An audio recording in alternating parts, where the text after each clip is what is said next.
Viagem na eletricidade.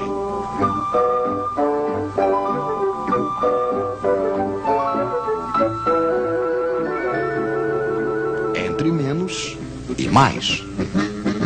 Senhores conceituados em uma certa época descobriram a eletricidade. Eles tinham rodelas de metal e de pano molhadas em um ácido, que eles empilhavam umas sobre as outras.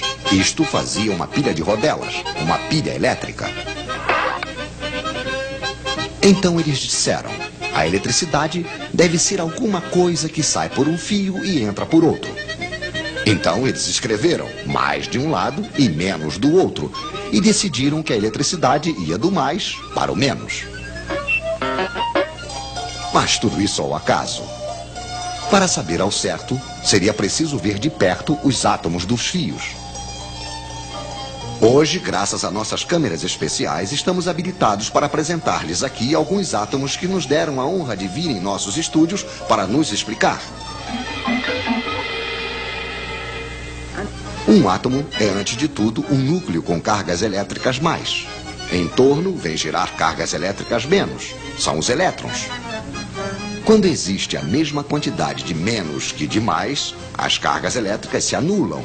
O átomo é eletricamente neutro. Mas os elétrons adoram passear.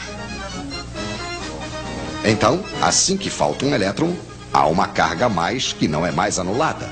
O átomo não é mais neutro. Ele se torna positivo. E quanto mais lhe falta elétrons, mais o átomo é positivo.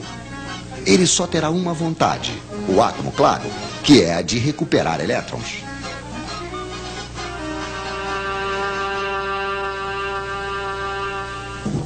Esses elétrons andarilhos, nós os chamamos de elétrons livres. Só que esses elétrons que andam ao acaso não são os que produzem eletricidade útil. Mas suponhamos que temos dois fios de cobre e entre os dois uma espécie de aspirador de elétrons. De um lado, teremos muitos elétrons livres. É o lado menos. Do outro lado, faltará. Onde os átomos são positivos, é o lado mais.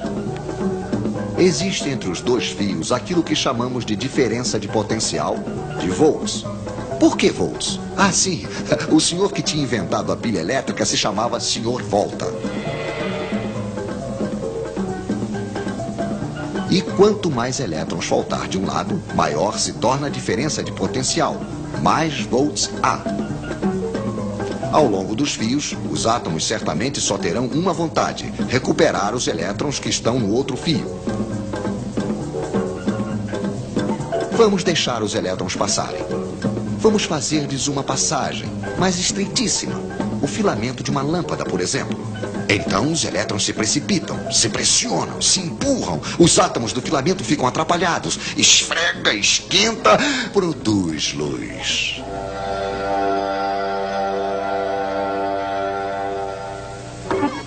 Temos uma corrente de elétrons que vai do menos para o mais. Pois é, os nossos senhores se enganaram de direção. É verdade que eles não sabiam ainda o que eram os elétrons. De um lado, então, uma bomba a elétrons, um gerador. Do outro, um receptor. Isto é, um aparelho onde os elétrons passam produzindo energia. Lâmpada, radiador, motor elétrico, etc, etc. Mas se recuperamos energia de um lado, é preciso fornecer do outro lado, ao gerador. Nas pilhas, é energia química. Um ácido ataca um metal. Quando o ácido está usado, não há mais volts. Podemos também utilizar a energia solar. Podemos também fazer girar um ímã diante de uma bobina. Aí é preciso energia mecânica. É um pouco desse modo, porém mais complicado, que é fabricada a eletricidade que chega na casa de vocês. Mas não tentem saber onde está o mais e onde está o menos. É uma corrente que muda de sentido o tempo todo, a corrente alternada. Mas voltaremos a falar disso.